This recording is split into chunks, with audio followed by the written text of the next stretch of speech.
Hello students.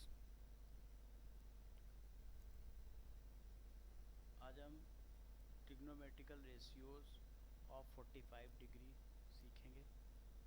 उससे पहले हम कुछ कहना चाहते हैं, आप लोग वीडियो को पूरा देखा करें और साथ ही उसके नोट्स बनाया करें। अगर कोई चीज़ समझ में नहीं आती है तो आप उसको कमेंट्स में ज़रूर लिखा करें, हम आपके सारे डाउट्स को क्लियर कर देंगे। और चैनल को सब्सक्राइब ज़रूर करें, क्योंकि जो भी हम वीडियो डालेंगे उसका नोटिफिकेशन आपको समय से मिल जाएगा। चलिए हम शुरू करते हैं, देखते हैं। साइन 45 डिग्री जैसा मैंने लिखा है, y1/√2, y cos 45 degree is 1/√2, y tan 45 degree is 1।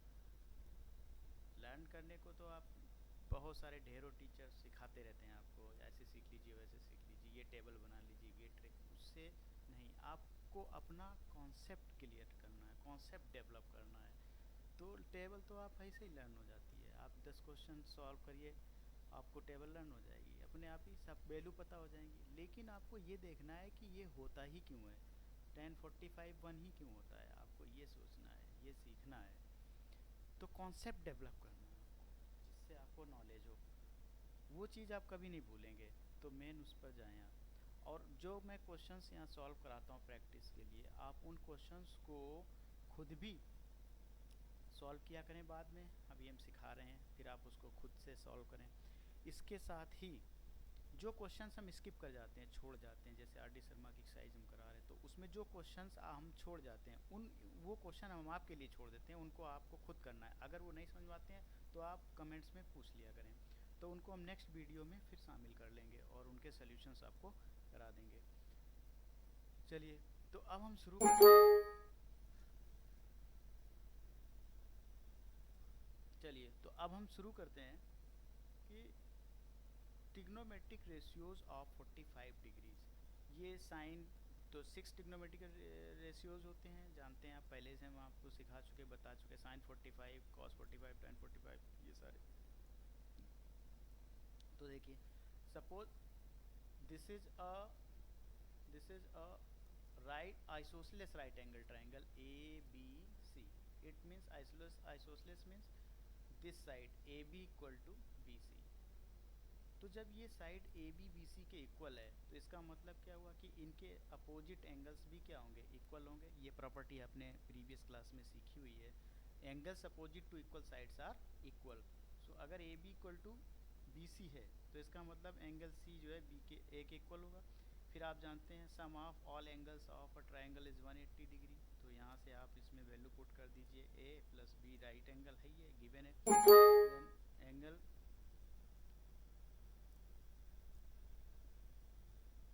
तो यहाँ से आप देखेंगे twice of angle A equal to 180 degree. तो यहाँ से एंगल ए की वैल्यू जो है वो 45 डिग्री आ गई।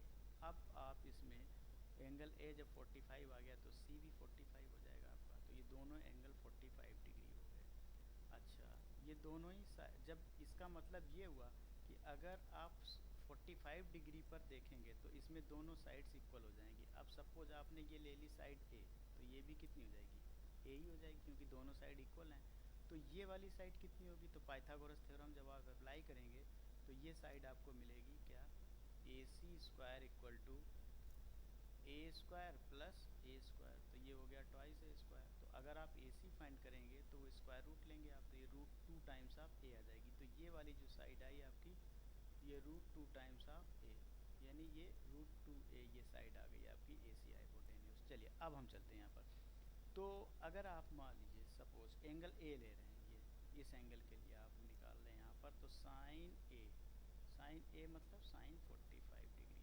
तो साइन 45 इस एंगल के लिए, इस एंगल के लिए ये परपेंडिकुलर हुआ बी सी। तो बी सी कितना है, ए आपका, और हाइपोटेन्यूज कितना है, √2 times A, √2 times of A. A cancel हो गया, तो ये कितना हो गया, 1/√2। तो देखिए, आपने देख लिया यहाँ पर साइन 45 डिग्री 1/√2 होता है, वो इसलिए होता है। बात समझ में आ गई कि नहीं? क्योंकि जब एक एंगल अगर आप 45 लेंगे तो दूसरा ऑटोमेटिक 45 हो जाएगा, क्योंकि एक इसमें क्या रखा हुआ है, 90। तो इन दोनों का सम 90 हुआ ना फिर। तो अगर एक इसमें 45 हो गया तो ये अपने आप 45 हो जाएगा। तो जब ये दोनों 45 हो गए तो ये सीधी सी बात है कि दोनों साइड क्या हो जाएंगी, इक्वल हो जाएंगी। इसीलिए ये अगर ए है, ये ए है, तो ये √2 टाइम्स ऑफ ए हो जाएगी। पाइथागोरस थ्योरम से हमने इसको फाइंड कर लिया। तो अब हमारा ये sin 45 1/√2, तो ये एक ऐसा ट्रिग्नोमेट्रिक रेशियोज है जिसकी वैल्यू 1/√2 होती है। अब हम cos 45 की अगर वैल्यू फाइंड करें तो cos 45 इक्वल टू जो है इसी एंगल के लिए, अब ये बेस हो जाएगा, ये बेस हो गया, ये हाइपोटेन्यूस हो गया, तो इसमें भी वही रहेगा a/√2 times of A cancel हो गया, तो ये भी 1/√2 आ गया। फिर इसी तरह से अब आप tan 45 फाइंड कर सकते हैं, तो tan 45 इक्वल टू क्या हो जाएगा, अब एंगल एक अगर आप लेते हैं 45, तो फिर ये आपका परपेंडिकुलर हो जाएगा और ये बेस हो जाएगा, राइट। तो क्या हो जाएगा आपका a/a कैंसिल हो गया, कितना आ गया, 1 आ गया। तो इस तरह से tan 45 की वैल्यू 1 हो गई। तो रिमेनिंग जो 3 बचे हैं आप उनको भी आप इसी तरह से फाइंड कर सकते हैं। Do your self.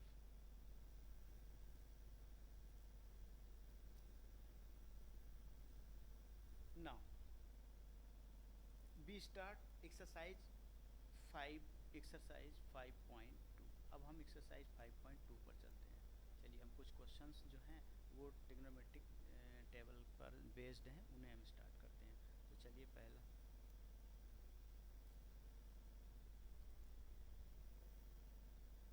First question हम देखते हैं। एक ऐसे ही एग्जांपल के तौर पर एक फर्स्ट क्वेश्चन हम देख रहे हैं। जैसे हम अपनी तरफ से पहले एक क्वेश्चन दे रहे हैं आपको, find the value of sin 30 cos 60 plus cos 30 sin 60, इसकी वैल्यू आपको फाइंड करनी है। तो देखिए टेबल थोड़ा पहुंच जाइए पीछे। sin 30 की वैल्यू मैंने क्या बताई थी आपको, याद होगा, नहीं याद है तो फिर से एक बार देख लीजिए। तो ये होता है 1/2। cos 60 की वैल्यू कितनी होती है, ये भी 1/2 ही होती है, प्लस cos 30 की वैल्यू होती है √3/2 और sin 60 की वैल्यू भी होती है √3/2। अब हम इसको सॉल्व करते हैं तो ये कितना मिलेगा हमें, 1/4 प्लस ये कितना मिलेगा 3/4। चलिए अच्छा बताइए, 1/4 प्लस 3/4 ऐड करेंगे तो रिजल्ट कितना आएगा, 1 आ जाएगा। अब इसमें भी एलसीएम लेते फिरोगे क्या, ऐसे ही बता दीजिए 1/4 3/4, अरे 1/4 एक बार है, 1/4 ये 3 टाइम्स है, तो 4/4 हो गया, नहीं 1 नहीं हो गया। सही, आप लोग तो बस कैलकुलेटर लेके भागने लग जाते हो। दूसरा क्वेश्चन देखिए। नेक्स्ट क्वेश्चन जो है इसी तरह से आपसे कोई और वैल्यू पूछ लेगा वो, तो किसी की वैल्यू पूछ सकता है। तो अब ये जो है टेबल बेस्ड क्वेश्चन है, इसमें तो डायरेक्ट आपको सीधे सीधे वैल्यू पुट करनी है और आंसर निकालना सॉल्व करके। अब चलिए क्वेश्चन आते हैं। जैसे सपोज एक अगला क्वेश्चन है, if 2 sin 2 theta equal to √3, तो वो कह देगा आपसे देन फाइंड sin थीटा। तो अब देखिए यहाँ पर आपको इसकी वैल्यू पता करनी है और गिवन क्या आपको 2 sin 2 थीटा गिवन है। तो यहाँ से sin 2 थीटा की वैल्यू आप पहले फाइंड कर लीजिए।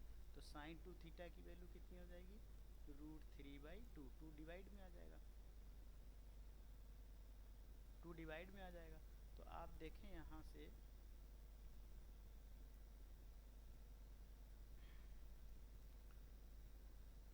sin 2 थीटा की वैल्यू जो है वो आपके पास आ गई कितनी, √3/2। अच्छा याद करिए, टेबल में पहुँचिए, ये वैल्यू किस एंगल पर होती थी साइन के लिए, तो ये वैल्यू होती थी sin 60 डिग्री की होती थी या नहीं।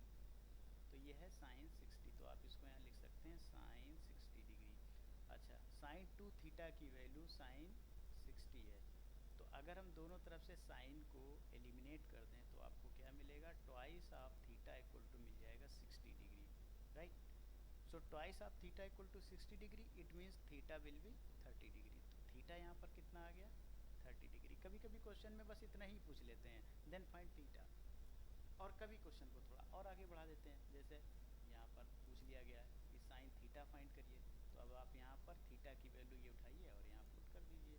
तो आप लिखिए साइन 30, तो साइन 30 की वैल्यू जो है वो कितनी हो जाएगी, अब आप जानते हैं ये 1/2 होता है, साइन 30 1/2।